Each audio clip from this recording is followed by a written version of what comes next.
Introduction to Visitor Policy, Building Security and MK Denial. Building and Equipment Security. You are responsible for any equipment issued to you whilst you are employed with FLIR systems, such as laptops, iPhones, Blackberries and iPads. They should be on your persons or locked away and not visible. All regular staff are issued with Tensor tags. These are to allow you access to various different areas. You should bring this with you on a daily basis to gain access to the building. You must not lend your tag to any persons, especially those outside the company. Access to the office is between the hours of 7 AM and 9 PM. Access out of these hours can be arranged. Please speak to reception to arrange this. One last thing, please ensure that all doors remain shut and not propped open at any time, and that all windows and blinds are fully closed and locked at the end of the day. To facilitate the receiving of visitors at the FLIR UK site, FLIR employees are requested to notify their intent to receive a visitor, especially when they anticipate the visitor to be of foreign nationality. We request that prior to the visit, the FLIR host screens the visitors using the Denied Party Screening website, MK Denial. This information will be shown to you shortly on the coming slides. They must also obtain a copy of their photo ID, preferably a copy of their passport confirming their nationality. If you have any concerns with the outcome of the screening, then please speak to your local GTC officer. Receiving of visitors. All visitors must come in through the main reception area. They will then be presented with a visitor pass, which will in turn have a photo ID of themselves, who they are, their company name, the person who they're visiting, and the time of arrival. Visitors are notified that by signing our visitor registration and entering our facilities, they become subject to a non-disclosure agreement that is posted on the front desk, that photos are not permitted to be taken in the facility. Each person must display the lanyard and their visitor pass at all times when in the building. MK Denial screening is FLIR's policy and law. It's fundamental to FLIR's trade health and should be completed at point of quotation, proposal, order acceptance, and even at point of delivery. It is used against various different lists that is globally maintained and should be completed by the person dealing with the customer. So this could be a FLIR employee, a consultant, any representative, or even the distributor. If you have a hit, this should be made visible to your local GTC representative as soon as possible.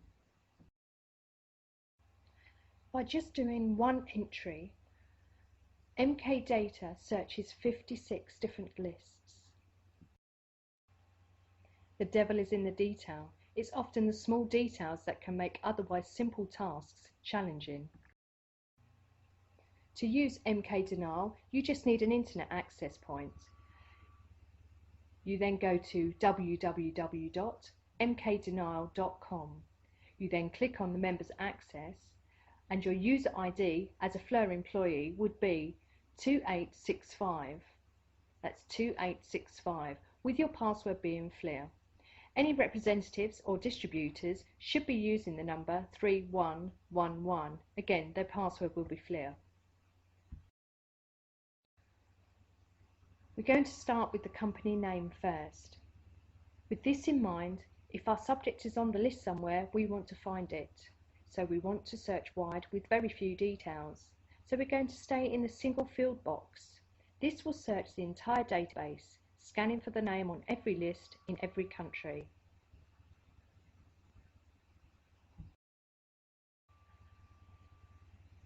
Using the single field area, you will come to the drop-down menus. The easiest way to find somebody is go into the name and then go into any word matches. In the third field, enter the most common part of the company name. Using our example, this one is Teikoku.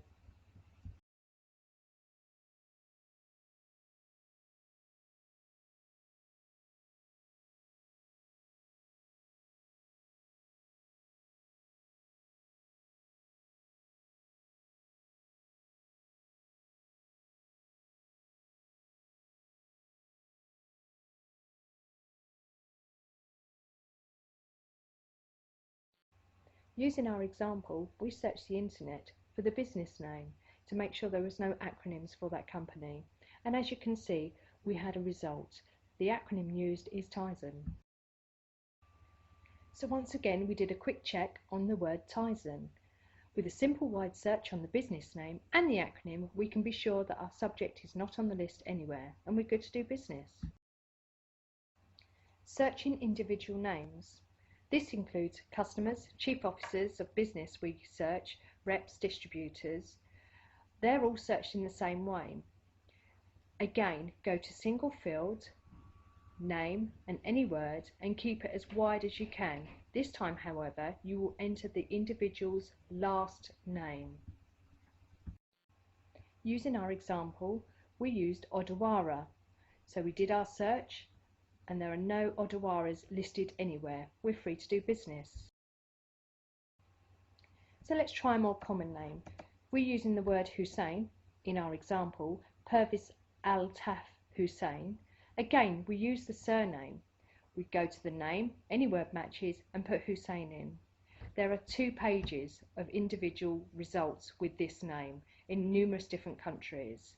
But if you scan through, this is in alphabetical order, you'll note there are no Pervis Husseins on the list. He's clear.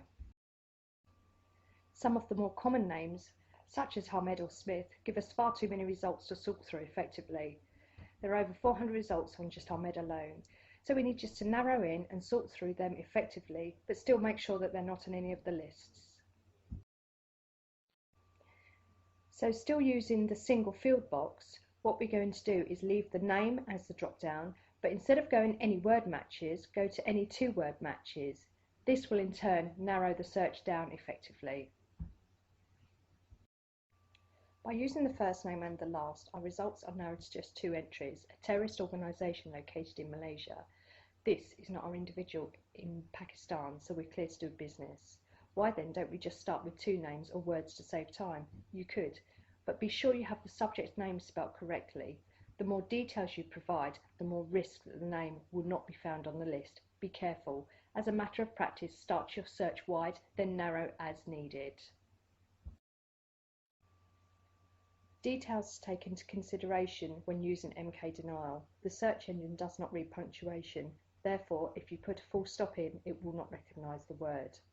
Hyphens will equal a space. Therefore, any word with a hyphen in it will become 2 words. Any acronym used should be used as a 1 word with no spaces. And the results are always given to you in alphabetical order using the first word that you have entered. So to summarise, when using MK Denial, search wide, no detail. Use single unique word. So for example, if it's an individual, use their surname. For a company, use the main part of the company name. Select any word matches on the drop-down menu, and then select any 2 to 3 word matches if you have any questionable results or if you have pages of results. Do search for full names and any acronyms that can be associated with a company. Any hits should be sent to your local GTC representative for further review.